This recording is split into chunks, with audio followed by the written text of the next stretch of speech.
Hi, my name's Thalassa. At a family barbecue, my brother-in-law stood up, raised a glass, and convinced my grandfather to sell his prized vintage Chevelle. Said it'd fund a once-in-a-lifetime trip to Hawaii for the whole family, but they never meant to take him. They took the money, they took the car, and they left him behind like he was nothing. They forged his signature, laughed behind his back, called me a bleeding heart in private emails. I was supposed to be too quiet to stop them. But what they didn't know was I never needed to scream to burn it all down. So here's what I found.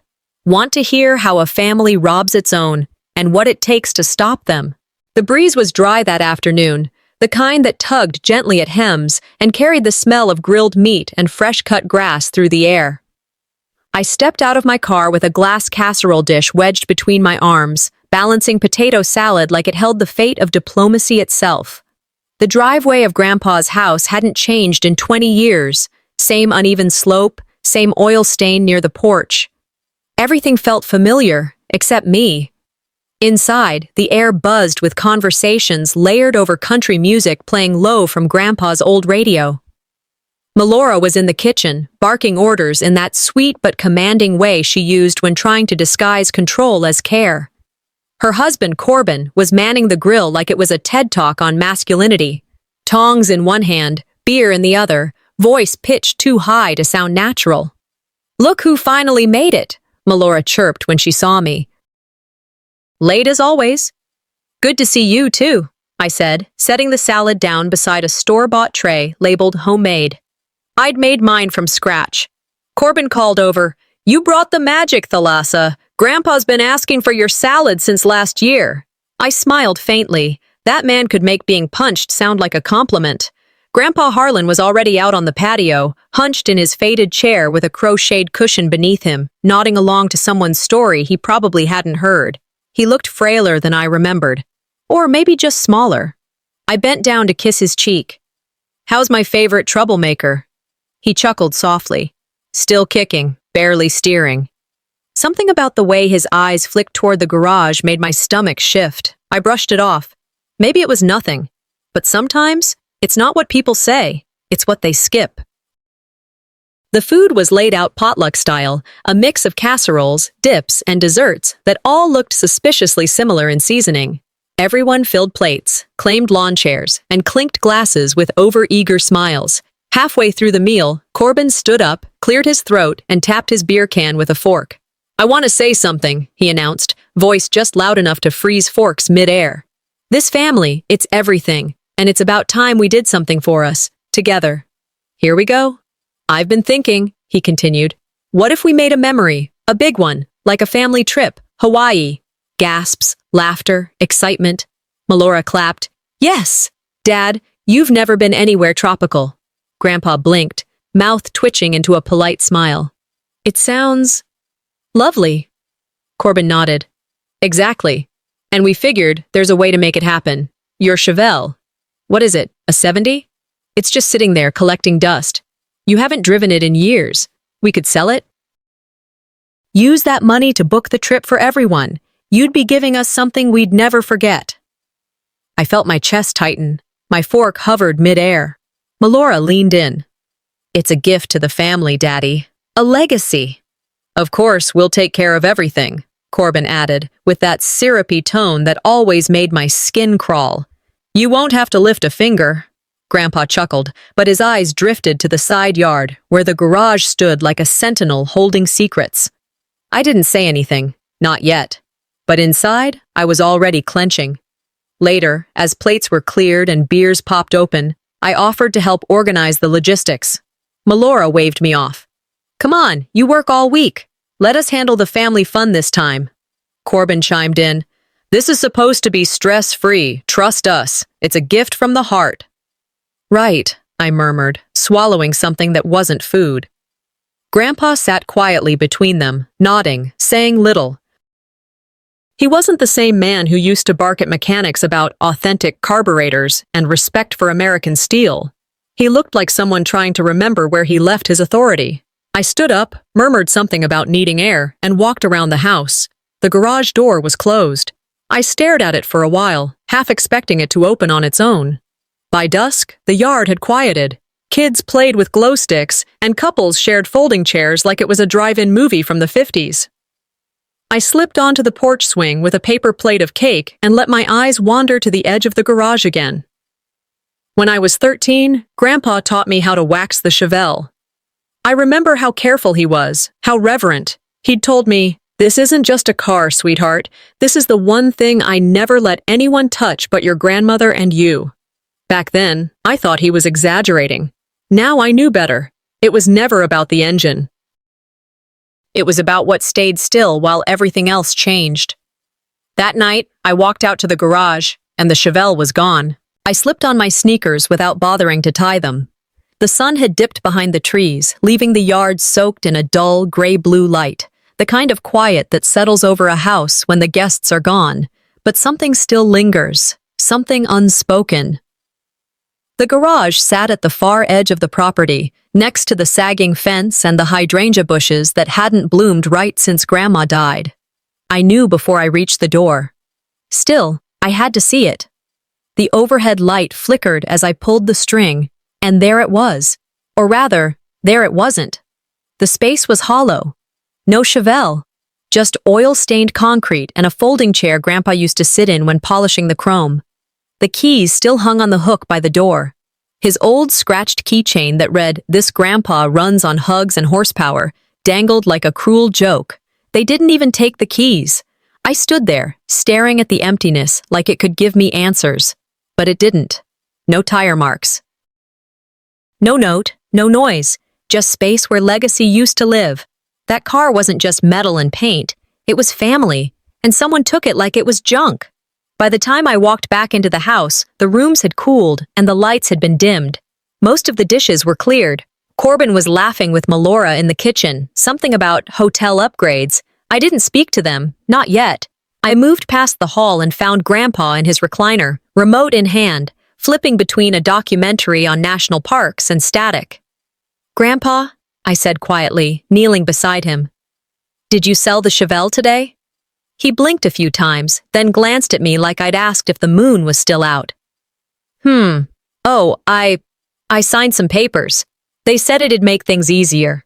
He smiled like he wasn't sure if he should, like he was waiting for my reaction. Did I do something wrong? I shook my head, smiling as best I could. "No, Grandpa." "Not at all." He patted my hand, then turned back to the TV. My hand didn't leave his, but my heart had already left the room. Later, when everyone else was getting ready for bed, I slipped into the kitchen. The printer sat on the counter under a pile of unopened mail and catalogs for medical alert systems. I sifted through them and found a recently printed sheet, a faded copy of a registration form from decades ago.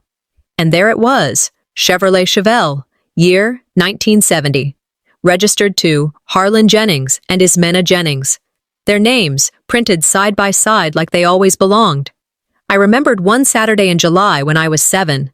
They drove me to get ice cream in that car. Grandma wore red lipstick and let me sit in the front. Grandpa played Elvis on the tape deck. That drive wasn't just a treat, it was a memory built to last. The cheerful was never just his, it was theirs. It was the only thing he never loaned, never traded, never even let Melora drive.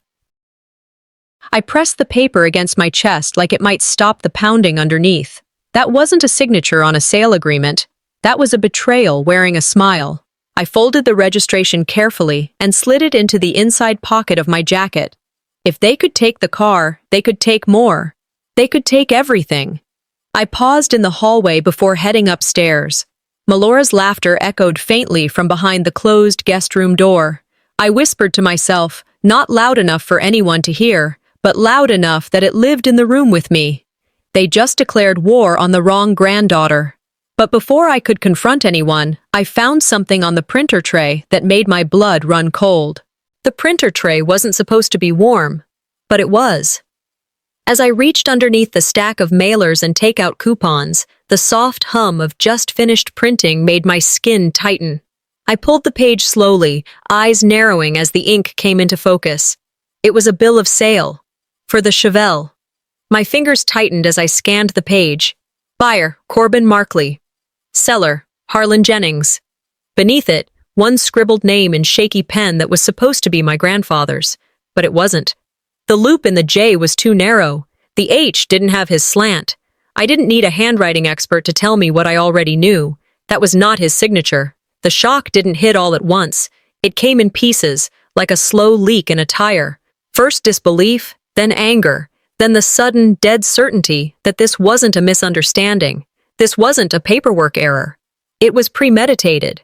Corbin hadn't just talked Grandpa into selling the car. He hadn't even given him that much respect.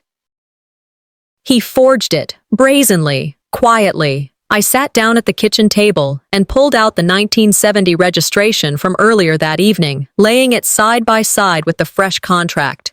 Even in dim light, the difference was obvious. One carried the weight of age, of memory. The other was a cheap imitation. "This isn't miscommunication," I murmured to no one. "It's theft, dressed in confidence." My hands shook as I pulled my phone from my back pocket and began snapping photos. Front, back. Close-up of the forged signature. I emailed them to myself, labeled the thread Chevelle evidence. It wasn't just for safekeeping, it was insurance. The kitchen light buzzed overhead, flickering once before settling back into a soft glow. I didn't look up. My thoughts were somewhere else entirely. 5 years ago. Corbin had come over that Thanksgiving with a glossy brochure and too much cologne. He pitched some startup idea to Grandpa, something about mobile car detailing for rich folks who didn't want to leave their driveways. Grandpa had politely declined. "I'm too old to invest in dreams," he'd said with a smile, "and you're too young to sell 'em." Corbin laughed it off, told Grandpa he respected his honesty, but the way he looked at him, then me, it wasn't light-hearted, it was clinical. That smile I remembered now, it wasn't a concession, it was a bookmark. And now, 5 years later, the payoff had arrived. Not in a business, not in success, but in betrayal, hidden in plain sight. I stared at the two papers on the table, side by side. One was love, the other was leverage. Outside the kitchen, the house was quiet.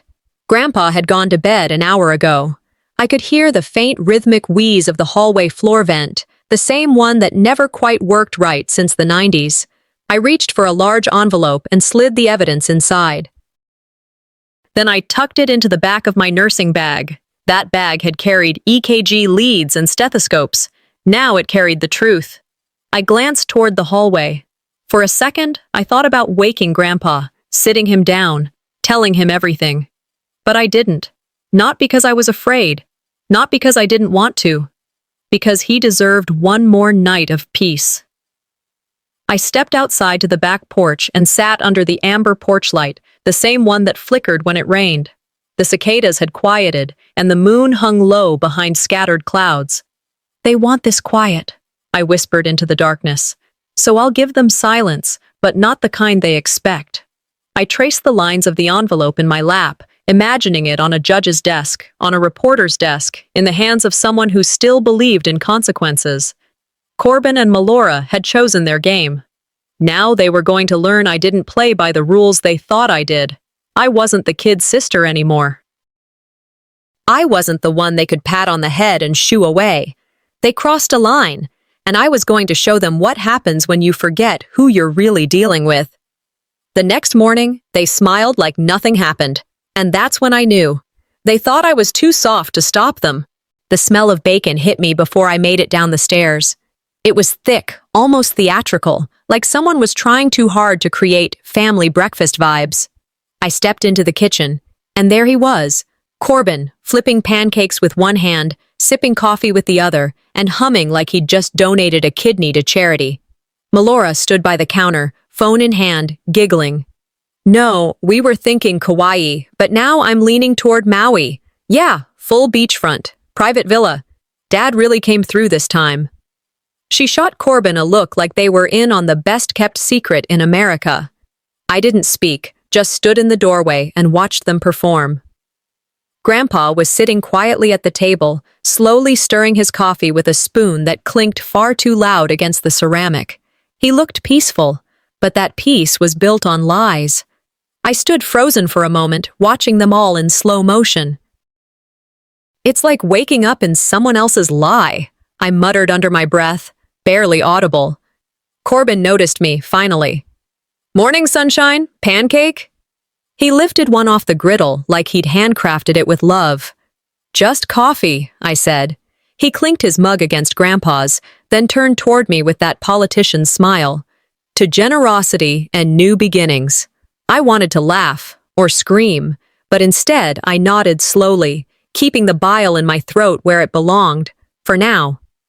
As I poured my coffee, Melora reached into a small white box and pulled out a jewelry case. Oh, almost forgot. It came yesterday.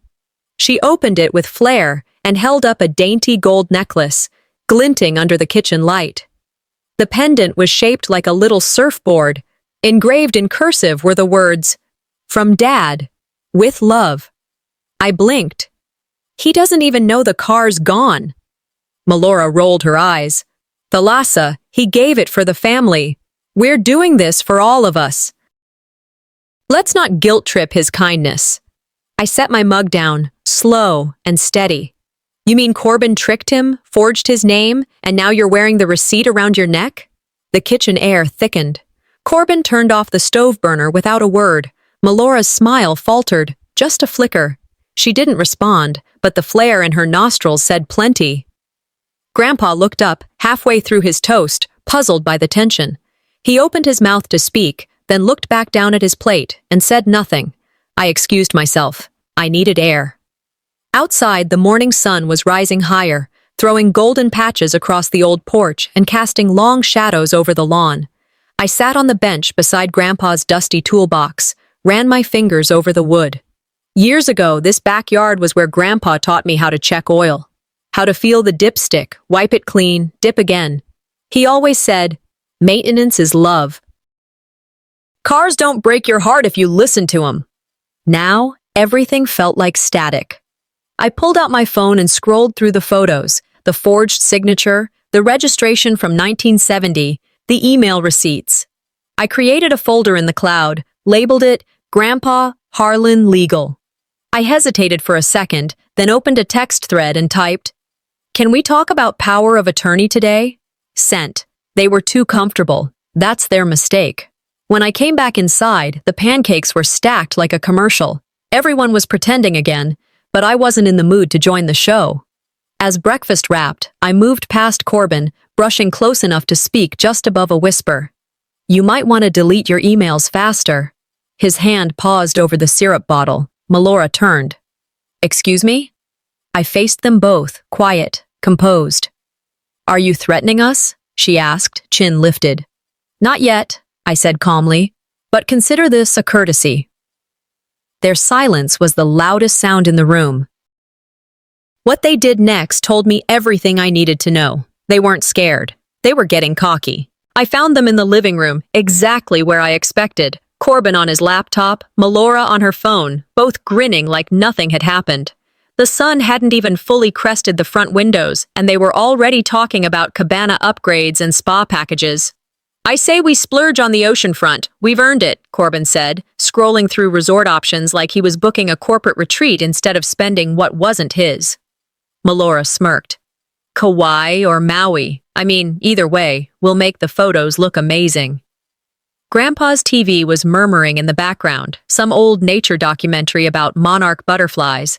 He wasn't watching it. He was watching the window, lost in thought, hands folded neatly in his lap. I stood in the doorway for a moment, letting them bask in their delusion. Then I walked in, slow and deliberate, the documents in my hand crackling slightly.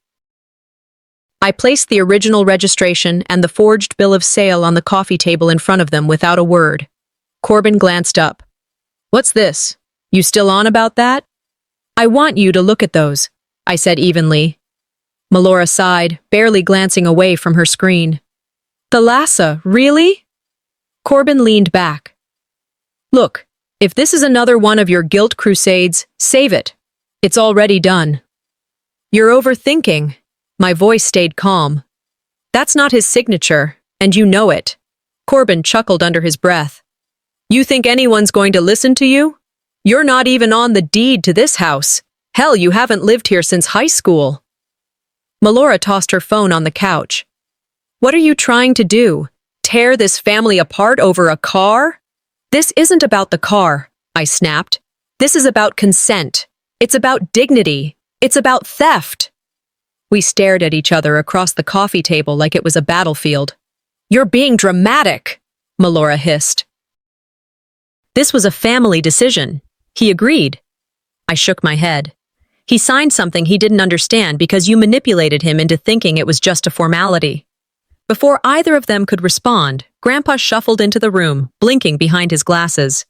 What's going on? He asked, voice thin. Melora rushed to his side. Nothing, Dad. Just a little misunderstanding. You know how Thalassa gets. I cut in. They didn't tell you everything, did they, Grandpa?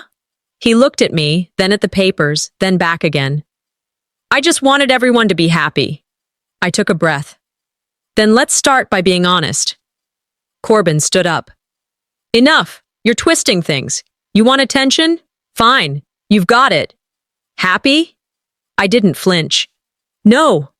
I want accountability. There was a pause. Heavy. Melora turned on her heel and stomped into the kitchen. Grandpa lowered himself into the recliner like the tension had added 10 years to his back. I watched him carefully. The man who once taught me how to read an oil gauge now looked like he didn't trust the weight of his own hands. I bent slightly and picked up the documents, folding them neatly. I turned toward Corbin, standing firm. This is your only chance to come clean, because if you don't, I will do it for you, publicly. His jaw tensed. Is that a threat? No, I said, slipping the envelope into my bag. It's a guarantee. But when I thought they couldn't go lower, they made sure the next blow hit harder and deeper. It was around 2 in the afternoon when I saw it. Melora's post popped up on my feed like a hand slapping me across the face. A bright, overexposed photo from yesterday's BBQ. Everyone lined up in front of the patio, drinks in hand, smiling like they were on a magazine cover. Grandpa was off to the side, blurry, barely in frame. The caption read, "Blessed by Dad's gift. Family first. Always at Hawaii, here we come." I scrolled through the comments, each one stabbing a little deeper. So generous of your father. What a dream trip. He's the best. You guys have the perfect family. Perfect. Right. I took screenshots and silently uploaded them to my evidence folder. Every image, every comment, every word they tried to turn into a fairy tale. This wasn't just deceit, it was theater. And they were performing for an audience that didn't even know the curtains were soaked in betrayal. I stood up from the porch, my body tense but still cold. My phone buzzed again, this time a group message between Corbin, Melora, and a few of the cousins. Corbin, booked the villa, full beachfront, 7 nights. Melora, spa day is non-negotiable, just saying. And not once was Grandpa mentioned. I stepped back inside the house, into the living room where they sat, sipping lemonade like saints. We still haven't figured out transportation from the airport, Corbin was saying. Might as well get a rental SUV, something roomy, Melora nodded. And let's just agree now, no dragging him along. He'll be miserable. His knees can't take the stairs, and don't get me started on island heat. I stood still for a beat too long, then asked, sharp and direct. So you took his car, forged his signature, and now you're taking his place in his own story. Corbin looked up slowly. Why make this harder than it needs to be? Before I could open my mouth again, Grandpa shuffled into the room, holding a grocery list in shaky hands. Does anyone need anything from the store? He asked gently, like none of the conversation had touched him. Melora smiled sweetly. No, Daddy, we're all good. I clenched my fists. There it was, her shift, her second face. The performance. Later that afternoon, I found Grandpa resting on the porch swing, his paper list resting on his lap. Hey, I said, lowering myself beside him. Do you still want to go to Hawaii? He smiled but didn't look at me. I never thought I was going. That sentence did more damage than any insult ever could. Back inside, my phone vibrated. A text from Sharon at the bank. Transfer confirmed, $43,000. Not in Mr. Harlan's account. Looks like it was moved to a joint account under Corbin M. I stared at the message, then walked to the kitchen printer, printed the confirmation, folded it, tucked it in a plain envelope. The dining table was still cluttered from lunch, napkins, a half-empty pitcher, a magazine no one read. I placed the envelope in the center, between two water glasses. When Corbin and Melora returned from the backyard, their laughter froze mid-step. Melora picked up the envelope, opened it, read the page. She let out a small, dry laugh. "You're really doing this?" I didn't flinch. "No, I already did. And now I'm about to do more." Corbin didn't speak, just watched me with a stillness that felt more calculated than surprised. I turned and walked toward the hallway, pulled out my phone, and tapped a name I had saved 2 weeks ago, but never thought I'd actually use. Legal options. Elder protection. The call connected. My voice was calm. "Hi, yes, I have documentation related to financial exploitation of a senior citizen. I'm ready to file a formal complaint." As I walked into the guest room and closed the door behind me, I realized something had changed. I wasn't just fighting for a car anymore. I was fighting to remind them that silence wasn't weakness. It was my strategy. Sunday afternoon arrived with a false calm. The air was too still. Even the wind seemed to hesitate, like it knew something ugly was brewing just beneath the surface. I checked my phone again. Nothing. No response to the legal message I sent Corbin the day before. No acknowledgement. No denial. Just silence. But silence can be strategic. I knew that better than anyone. So I made a call. "Good afternoon, Markley Auto Sales," a young man answered cheerfully. "Hi there," I said in a chipper voice. "I'm calling on behalf of Mr. Corbin Markley, just following up on the Chevelle paperwork. He wanted to make sure everything was finalized with the sale." "Oh yeah," the guy said casually. "That was a smooth one. We got the title quick. He said the old man wasn't involved, just needed to handle the logistics himself." I blinked. "Sorry, he said what?" "He told us the grandfather didn't need to be part of the process, just sign and go. We didn't ask questions." Looked legit. I ended the call after thanking him, then opened my recording app and saved the audio. Verbal confirmation. Nailed down. They thought I was swinging wildly in the dark. They didn't know I was building a case with surgical precision. Melora found me in the hallway 20 minutes later, as if summoned by instinct. "I hope you're enjoying your little detective game," she said with that syrup-laced malice she'd perfected in her 20s. I didn't blink. "You'll get the results soon enough." Corbin's text came a minute later. "If you think you're getting a penny from Dad's estate, think again." I forwarded it directly to the caseworker from the Elder Protection Office. They responded within the hour. Summons being prepared. "You'll be copied." They thought they could intimidate me into silence. But intimidation only works when you have something to lose, and they'd already taken everything meaningful they could. By dinner, the tension in the house could have cracked granite. Corbin was all charm again, playing his role like he was auditioning for sainthood. He bragged about how Grandpa had blessed the trip. Melora laughed too loud when she mentioned the Mai Tais she planned to sip under a beach umbrella. Grandpa stirred his soup quietly, then paused. "Do I still have that blue car?" The room froze. I looked up from my plate.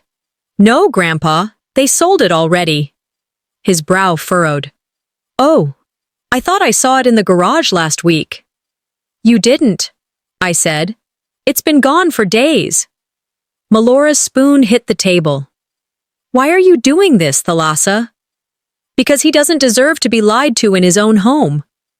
She stood, muttering something under her breath, but Corbin stayed seated, chewing slowly, staring at me. Later that evening, I went to my room and retrieved the thick manila envelope I had prepared. All documents, copies, bank records, signed statements, the recorded call. Everything. I walked into the living room and placed the envelope directly in front of Corbin on the coffee table. "This is everything," I said. "Copies go out Monday." He didn't even flinch. "You're bluffing." "Then open it," I replied. He didn't. Instead, he leaned back in his chair and crossed his arms. "You think this ends the way you want it to?" "No," I said. "I think it ends the way the law says it should." I turned to leave but stopped to gently place my hand on Grandpa's shoulder. He looked up at me like he wanted to say something but didn't. And that was enough. As I walked down the hallway, my phone buzzed in my pocket. I didn't check it. I already knew what was coming, but I hadn't expected what they'd do next. And when it came, it wasn't a counter. It was an ambush. The forwarded email landed in my inbox just after 4 p.m., wrapped in an anonymous subject line that read, "You didn't get this from me." It came from a generic address, no signature, no clue who sent it. But what mattered was inside.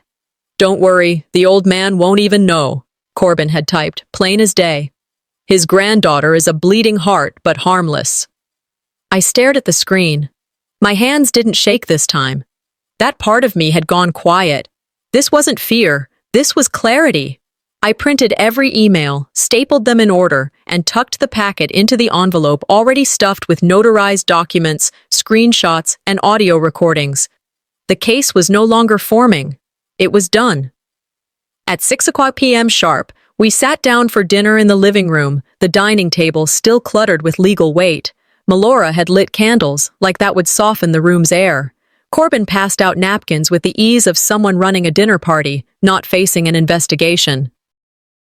Grandpa sat at the head of the table, quietly buttering a roll. Melora poured wine. "To healing and moving forward," she said. I stood before anyone could raise a glass. "I'd like to read something first." Corbin's hand paused mid-reach. Melora's smile tightened. I pulled several copies of the printed email from my envelope and passed them down the table. Grandpa took one, held it with both hands, squinted at the words. "What's this?" Melora's voice pitched too high. "Thalassa, don't ruin this evening again." "No more evenings," I said. "No more silence. You used his name. You sold his memory. And now the evidence speaks." Grandpa looked up at me. "They did what?" "You trusted them. But they weren't honest with you. They never intended to include you. You weren't part of the plan. You were the funding." The tension in the room snapped. Melora shoved her chair back and stood. "You can't do this!" Corbin didn't flinch. "This won't hold up," he signed. "You're chasing ghosts." "Then let the law decide." I slid the final document across the table, on top of his half-filled plate. "This is your official notification. Mediation hearing. Next Thursday. You've been served." Right on cue, a knock echoed from the front door. Melora's eyes widened. "You invited someone here?" I walked to the door and opened it for the mediator from the Elder Legal Support Group. She was calm, dressed professionally, holding her copy of the summons. She stepped inside, nodding politely. "I'm here to confirm service of documents for Mr. Corbin Markley and Ms. Melora Markley, in accordance with the Oregon Elder Protection Statute." Corbin stood, jaw clenched. "This is harassment." "This is overdue," I replied. Grandpa blinked slowly, looked at the mediator, then at me. "Did I sign something I shouldn't have?" "No," I said, sitting beside him. "Someone else did, for you." He nodded once, more to himself than to me. I trusted them. The air was thick, no one speaking. Melora's mascara had begun to smudge, and Corbin's smugness had drained like water down a sink. The roast chicken sat untouched in the middle of the table. "You thought I was going to scream," I said softly. "Instead, I built a case." Grandpa placed his fork down gently. He didn't look angry. He looked tired.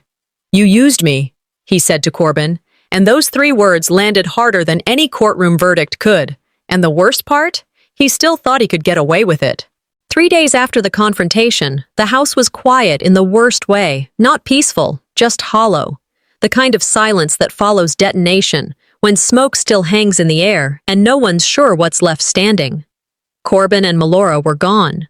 They'd left a note, taking space to clear the air, like that could mop up everything they'd spilled.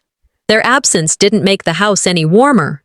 If anything, it made it feel abandoned, like even the walls didn't know what to say. Grandpa barely spoke. He spent most of his time outside, puttering in the garden, trimming already dead stems from hydrangeas that hadn't bloomed in 2 summers. I found him that morning hunched over a spade, nudging dry earth with more patience than purpose. I brought him a glass of water and sat beside him on the back steps. "Did I really lose the blue one?" he asked, not looking at me. I thought I still had it. My throat tightened. I forced the words out gently. "You didn't lose it, Grandpa." "Someone took it." He nodded slowly. No shock, no questions, just a tired acknowledgement, like part of him had always known. Later, he pulled out a photo album from the hall closet, not the polished kind Melora used for baby pictures and vacations. This one had duct tape on the spine and sticky pages that had yellowed over the years. He sat at the dining table and flipped it open, his hands trembling just slightly. There they were, photos of him and Grandma Ismina standing beside the Chevelle in their matching windbreakers, laughing like they owned the world. He paused on one from their anniversary. She had her arm through his, holding a bouquet of red carnations. "She always said that car would outlive us both," he murmured. He looked smaller than I'd ever seen him, not physically, but emotionally, like a man who'd just realized how long he'd been fading from his own story. He pulled a notebook toward him and carefully wrote her name across the top of a blank page, Ismina. 5 minutes later, he turned it around and asked me, "Who's this?" I couldn't answer. I just placed my hand over his and closed the notebook. This wasn't about a car. This wasn't even about money. This was about dignity, about legacy, about the slow erasure of a man who had spent his life building things, only to be dismantled by those he loved most. That afternoon, I brewed 2 mugs of tea and stared out the kitchen window while Grandpa dozed in the recliner. The sky was cloudy, the kind that threatens rain but never follows through. It felt fitting. There are wounds the law can't reach, I remembered one of my professors saying, but we try anyway. I gathered every file, every photo, every email. I copied it all to a flash drive and slipped it into a padded envelope. I added a letter, for the record, for what was taken.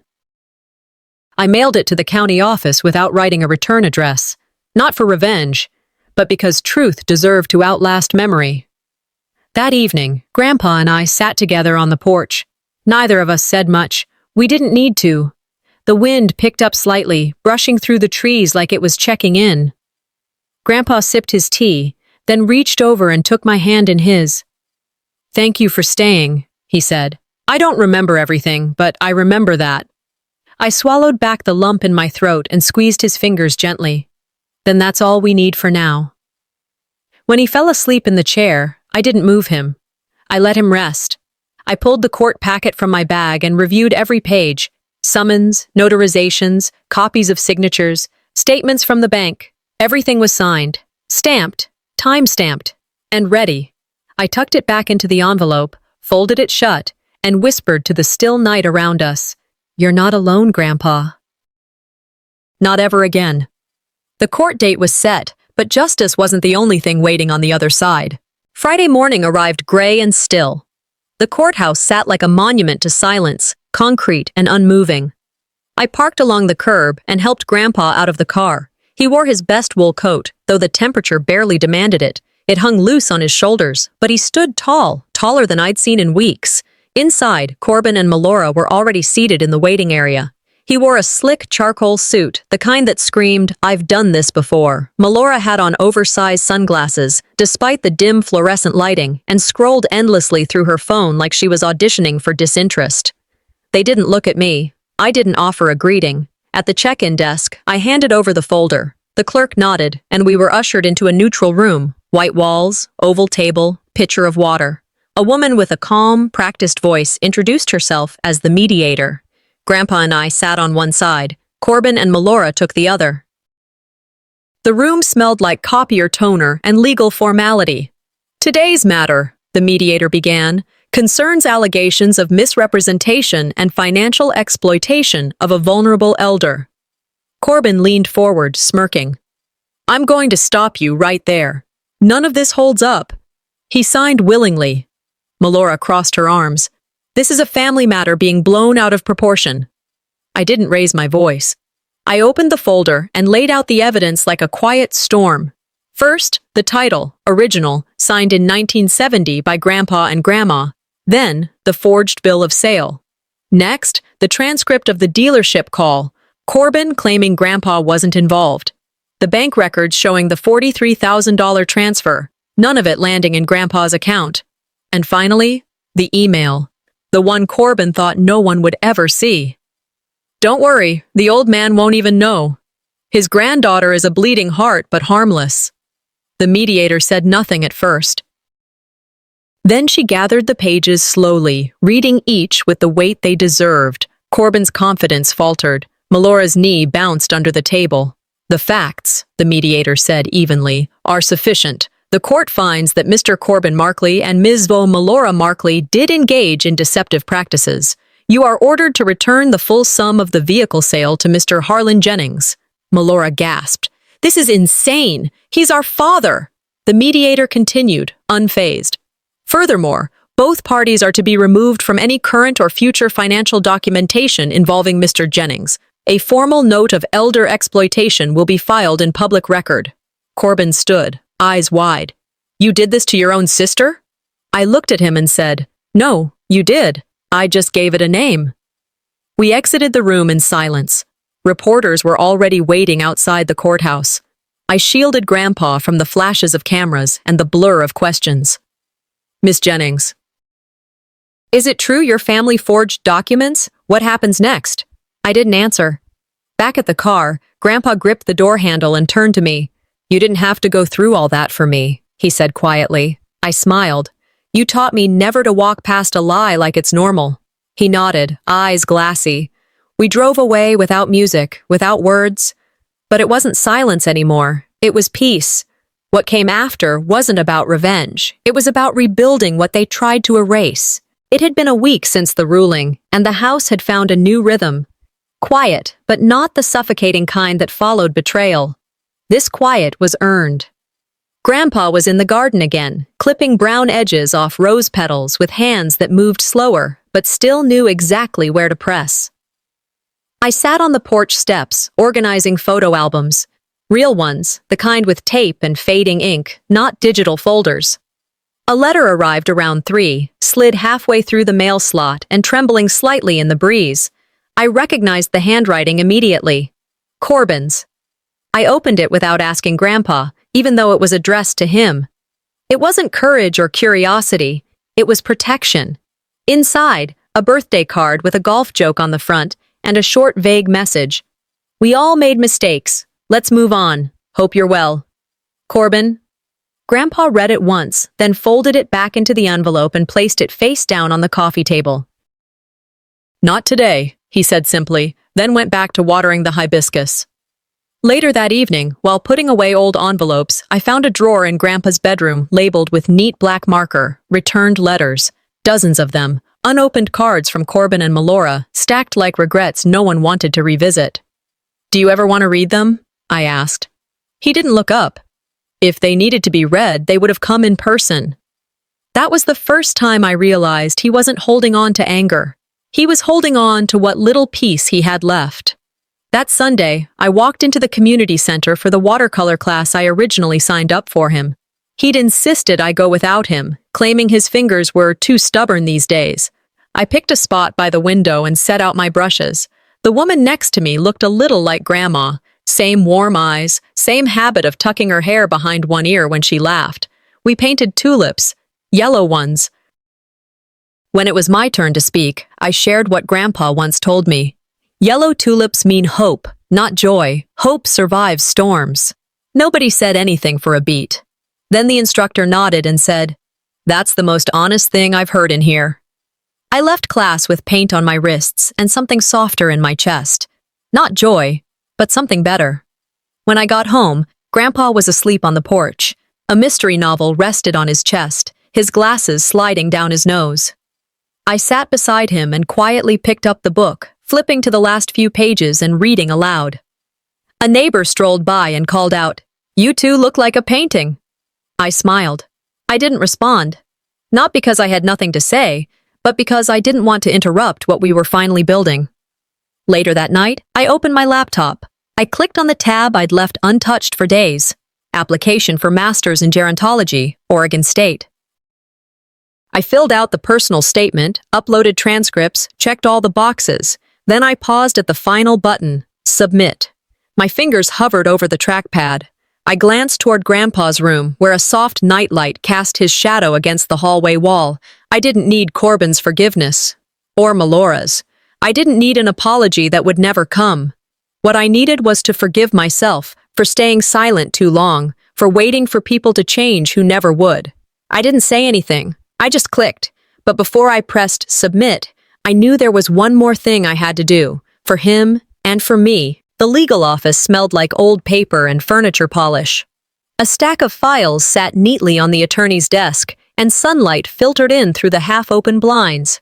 Grandpa sat beside me in a freshly pressed shirt, still favoring his right leg but holding himself with more purpose than I'd seen in weeks. "Are you sure you want to do this, Harlan?" the attorney asked, pen poised. Grandpa nodded, no hesitation. I gave them everything they wanted. Then they asked for more. The paperwork was thick. Harlan Jennings's revised estate documents. We went line by line, confirming every clause.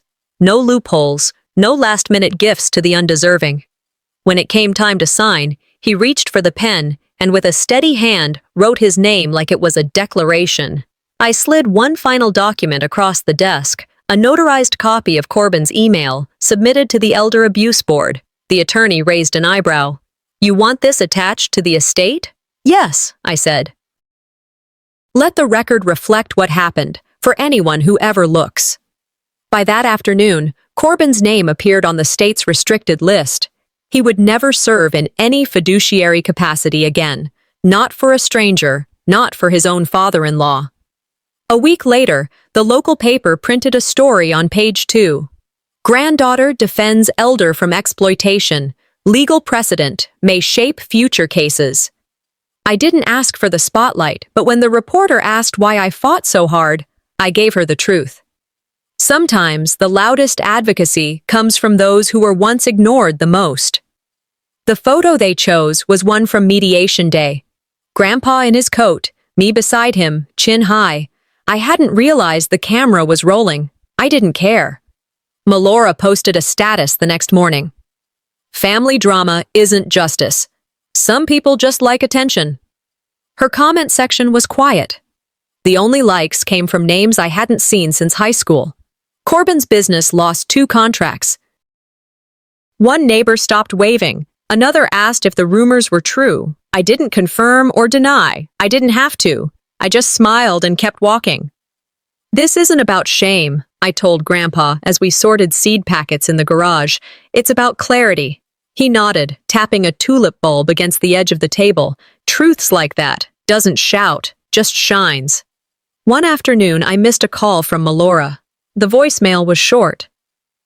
"Can we just talk?"